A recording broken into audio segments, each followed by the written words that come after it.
Hello, welcome to my channel. If you're new and just stopping by for the first time, welcome. My name is Rachel and I document my life as an immigrant in Canada. I talk about a whole lot of things, and my page could be somewhere you maybe learn one or two things. I'd love you to like, to subscribe, to share, and to comment, and I'll always reach back. So my video today, it's on passing my road test. I know this video is long overdue, but I needed to talk about it because I have observed that it's a daunting task, for people, especially if you've driven in maybe your home country. You've always driven before, and coming back here, it's posing like almost like an impossible thing, stressing you out. And so that's why I'm making this video. So first of all, first thing you need to do is, once you come in and your license is still valid from your home country, right, you'll be required, you can drive for 90 days, right, without a problem. But before the expiry of these 90 days, you should be able to have booked for your knowledge test.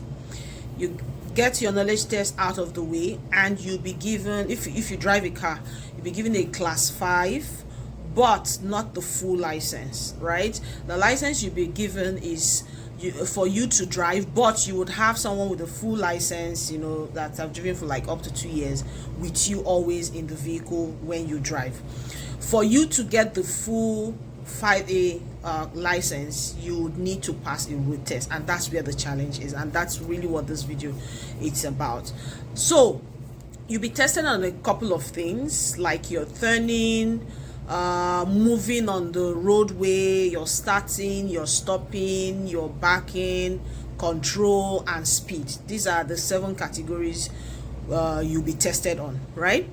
So for turning, things like improper signal, improper approach, improper speed, your strikes over the curves, failure to yield, failure to establish, failure to clear, improper signals and stuff like that. You'll be tested on those kind of things. And on the starting category, you'll be tested on improper check, like how did you start the vehicle, improper signal. So ideally, if you start your vehicle, you are meant to, even while the vehicle is still parked, you're meant to trafficate on the direction you're going to, even before you move the vehicle. So your controls, hesitations, either to proceed, whether or not to proceed, and your stop sign, especially if you leave when it's not safe, things like that. And for stopping, they want to find out if you stop unnecessarily. I wrote the road test twice, actually. The first time, the only thing written down that failed me was that I slowed down unnecessarily. I'm like, really? Like, slow down unnecessarily? I said yes. So if you slow down unnecessarily, probably it causes the vehicle behind you to kind of brake. That's a failure already. So when you stop too suddenly, when you probably unsafe, improper place, when you stop there, when you fail to stop, entering the road, like if you see the stop sign, you are meant to stop completely, like 0 km/h. It can't be 1, it can't be 2. Back home, like, we are so impatient, so like, okay, but I mean, my legs are on the brakes. No, it has to be 0. Things like that can fail. Is a critical error. Sorry. So so if you enter on red or the amber light, right, so entering on amber light is a fail, right? Except you've established already before the amber light comes on, then you are allowed to complete your turn. But if you are still approaching and you see the amber light, you are meant to stop at that point. So things like that can fail you. Then for backing, improper check, like you didn't check properly, improper speed or your control, and you didn't exit properly, like you didn't check very well before you exited, or you didn't check very well, or you didn't put your signal on before exiting, things like that, or you didn't position very well. Things like that can cause a fail. Then if you like, okay, for moving on the road, because that one can be a little bit. So your amber light, I mean, you must wait if you see it on, but like I said, if you've entered, it's fine.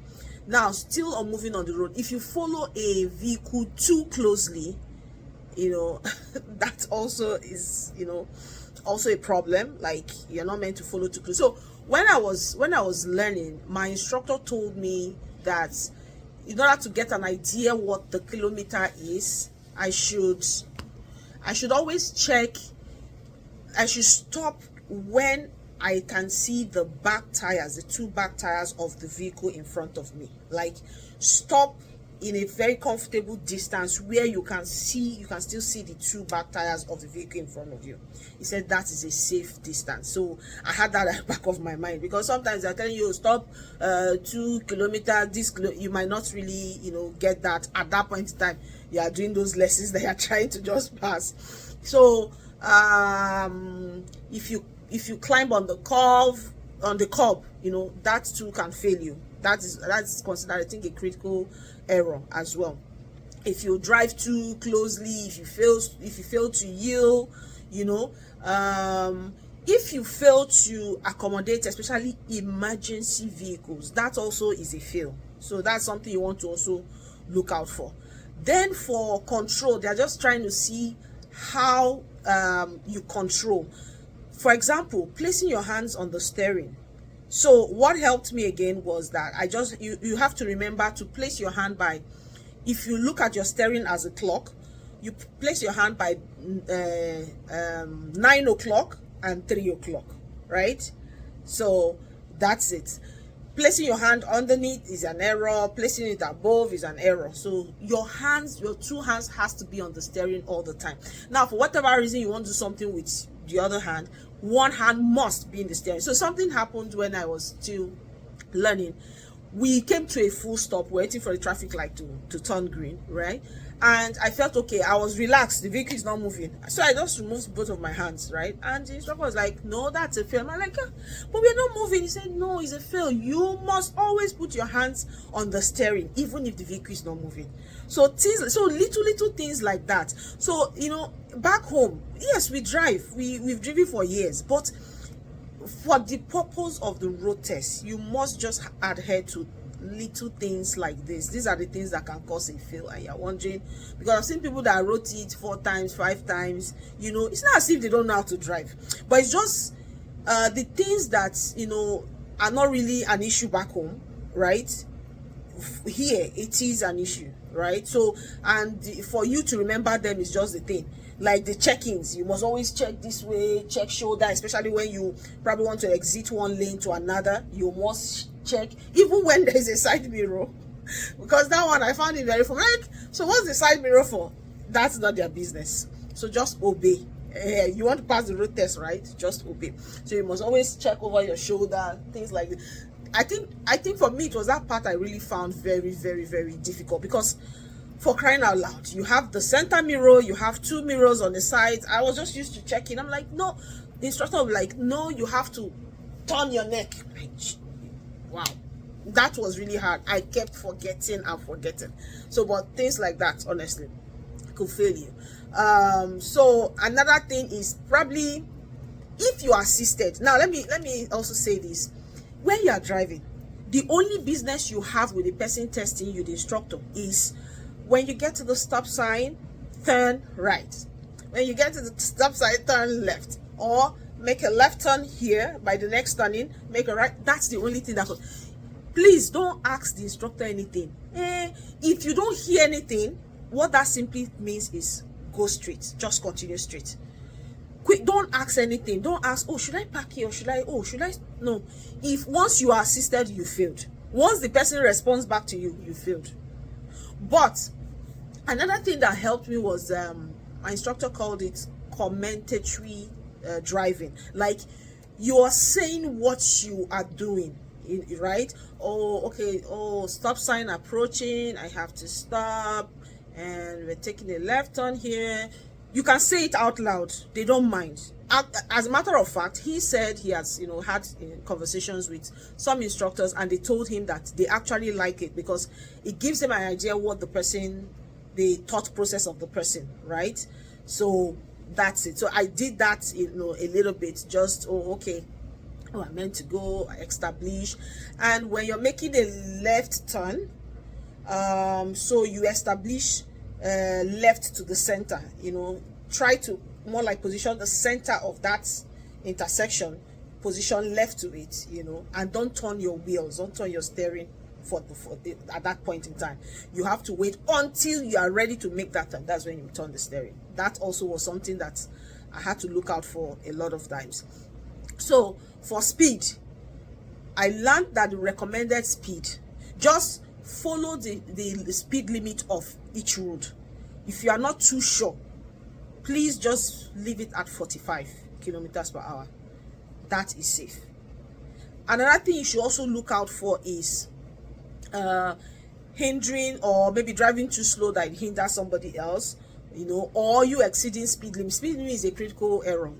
I mean, you failed, because there are two types of errors. There is a general error, which I learned you are allowed to kind of make up to 10, just little errors like, okay, you failed to shoulder check when you were turning and stuff like that. Those are, general errors. But when you make one critical error, that's it, you failed. So that's another thing. Now, for the speed limit, like I said, 45 is fine. Don't exceed 45.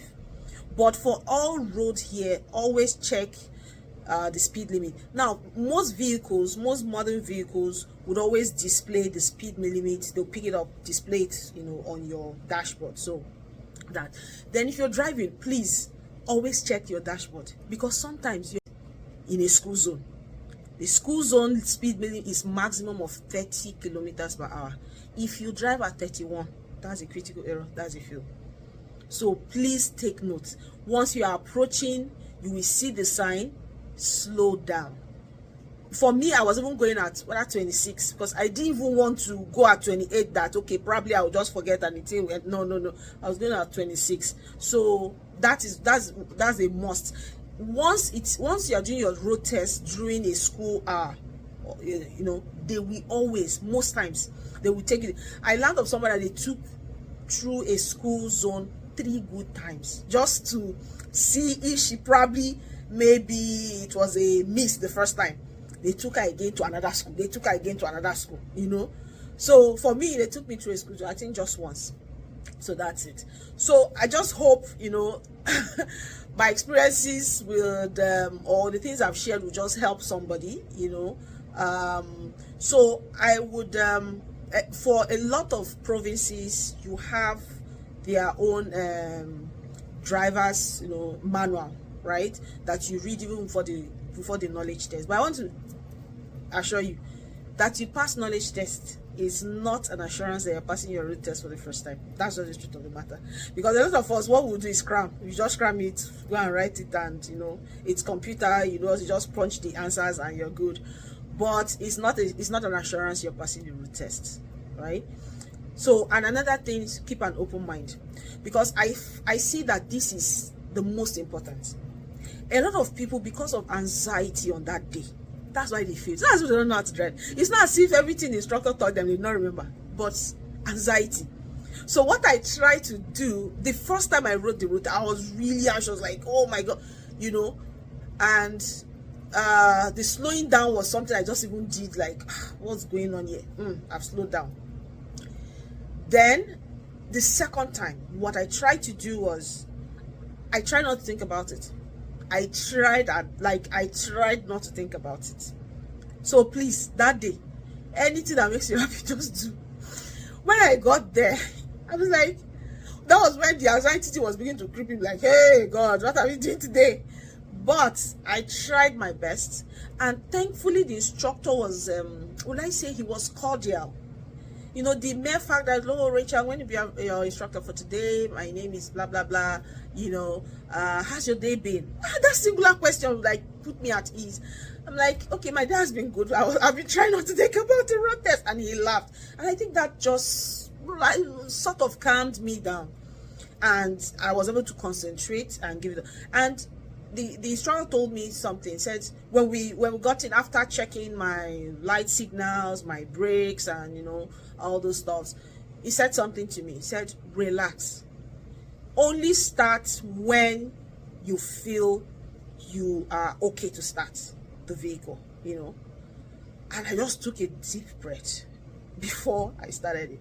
And honestly, I think that helped me. So usually when I see people around that wants to drive, I just say, see, don't think about it. And go with a good instructor.